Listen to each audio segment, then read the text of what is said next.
Assalamualaikum warahmatullahi wabarakatuh. Selamat siang untuk teman-teman semua. Perkenalkan, nama saya Heri Siswanto dengan NIM 21117040 dari Prodi PGSD Universitas Trilogi.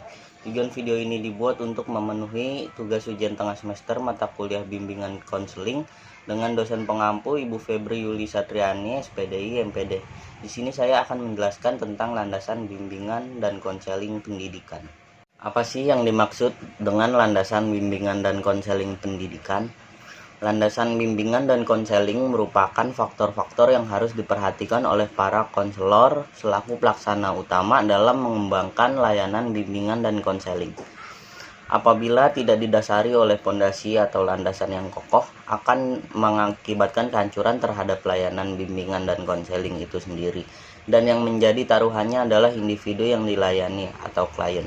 Secara teori, berdasarkan hasil studi yang dari beberapa sumber, terdapat beberapa landasan yang mendasari pengembangan landasan bimbingan dan konseling, yaitu landasan filosofis, landasan religius, landasan psikologis, landasan sosial budaya, landasan ilmu pengetahuan, landasan ilmiah dan teknologi. Yang pertama, landasan filosofis. Landasan filosofis merupakan landasan yang dapat memberikan arahan dan pemahaman, khususnya bagi konselor dalam melaksanakan setiap kegiatan bimbingan dan konseling yang lebih bisa dipertanggungjawabkan secara logis, etis, maupun estetis. Landasan filosofis dalam bimbingan dan konseling terutama berkenaan dengan usaha mencari jawaban yang hakiki atas pertanyaan filosofis tentang apakah manusia itu. Untuk menemukan jawaban di atas, pertanyaan filosofis tersebut tentunya tidak dapat dilepaskan dari berbagai aliran filsafat yang ada, mulai dari filsafat klasik sampai dengan filsafat modern, dan bahkan filsafat postmodern. Yang kedua adalah landasan religius. Landasan religius adalah apa yang dikaitkan dengan aspek keagamaan seperti keyakinan bahwa manusia dan apapun yang ada di alam dunia adalah milik Tuhan, serta menjalani kehidupan yang sesuai dengan kaidah agama. Fokus pembahasan utama pada landasan ini adalah pemuliaan kemanusiaan sebagai makhluk Tuhan. Landasan religius berkenaan dengan manusia sebagai makhluk Tuhan yang dikaruniai sisi kemanusiaan, dan perlu adanya bimbingan yang akan mampu mengarahkan sisi kemanusiaan tersebut ke arah yang lebih positif. Sikap keberagaman yang akan difokuskan pada agama itu sendiri, dan agama harus dipandang sebagai pedoman penting dalam hidup, serta pemanfaatan unsur-unsur agama. Yang ketiga, landasan psikologis. Landasan psikologis merupakan landasan yang dapat memberikan pemahaman bagi konselor tentang perilaku individu yang menjadi sasaran layanan atau klien.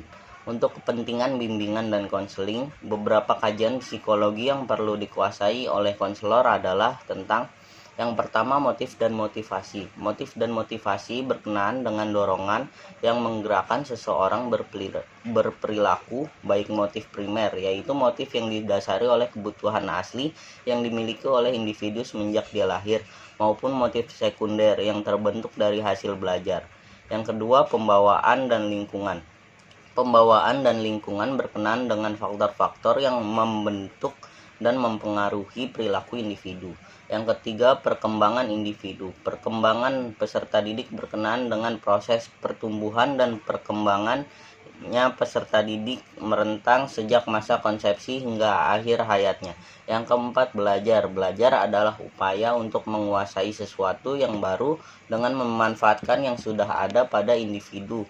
Penguasaan yang baru itulah tujuan belajar dan pencapaian suatu yang baru.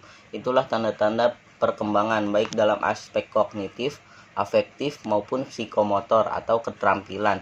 Dan yang terakhir, kepribadian. Kepribadian adalah organisasi dinamis dalam diri individu sebagai sistem psikofisik yang menentukan caranya yang unik dalam menyesuaikan diri terhadap lingkungannya. Kata kunci dari pengertian kepribadian adalah penyesuaian diri. Yang keempat ada landasan sosial budaya. Landasan sosial budaya merupakan landasan yang dapat memberikan pemahaman kepada konselor tentang dimensi kesosialan dan dimensi kebudayaan sebagai faktor yang mempengaruhi terhadap perilaku individu.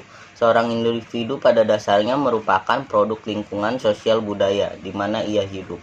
Lingkungan sosial budaya yang melatar belakangi dan melingkupi individu berbeda-beda, sehingga menyebabkan perbedaan pula dalam proses pembentukan perilaku dan kepribadian individu yang bersangkutan. Apabila perbedaan dalam sosial budaya ini tidak dijembatani, maka tidak mustahil akan timbul konflik internal maupun eksternal yang pada akhirnya dapat menghambat terhadap proses perkembangan pribadi dan perilaku individu yang bersangkutan dalam kehidupan pribadi maupun sosialnya. Yang kelima ada landasan ilmiah dan teknologis. Landasan bimbingan dan konseling merupakan kegiatan profesional yang memiliki dasar-dasar keilmuan, baik yang menyangkut teori maupun prakteknya. Pengetahuan tentang bimbingan dan konseling disusun secara logis dan sistematis dengan menggunakan berbagai metode seperti pengamatan, wawancara, analisis dokumen, prosedur tes, inventory, atau analisis laboratoris yang dituangkan dalam bentuk laporan penelitian, buku teks, dan tulisan-tulisan ilmiah. Dengan adanya landasan ilmiah dan teknologi ini, maka peran konselor di dalamnya mencakup pula sebagai ilmuwan, sebagaimana dikemukakan oleh MC Daniel Prayitno 2003 bahwa konselor adalah seorang ilmuwan. Sebagai ilmuwan, konselor harus mampu mengembangkan pengetahuan dan teori tentang bimbingan dan konseling, baik berdasarkan hasil pemikiran kritisnya maupun melalui berbagai bentuk kegiatan penelitian. Dan yang terakhir adalah landasan pedagogis. Landasan pedagogis adalah salah satu bagian dari pendidikan yang amat penting dalam upaya untuk memberikan bantuan, pemecahan masalah, dan motivasi agar peserta didik dapat mencapai tujuan pendidikan yang diharapkan. Landasan pedagogis dalam layanan bimbingan dan konseling ditinjau dari 3 segi, yaitu pendidikan sebagai upaya pengembangan individu. Pendidikan adalah upaya memanusiakan manusia. Seseorang bagi manusia hanya akan dapat menjadi manusia sesuai dengan tuntutan budaya hanya melalui pendidikan. Tanpa pendidikan, bagi manusia yang telah lahir itu tidak akan mampu memperkembangkan dimensi keindividualannya, kesosialisasinya, kesosialannya, dan keberagamannya.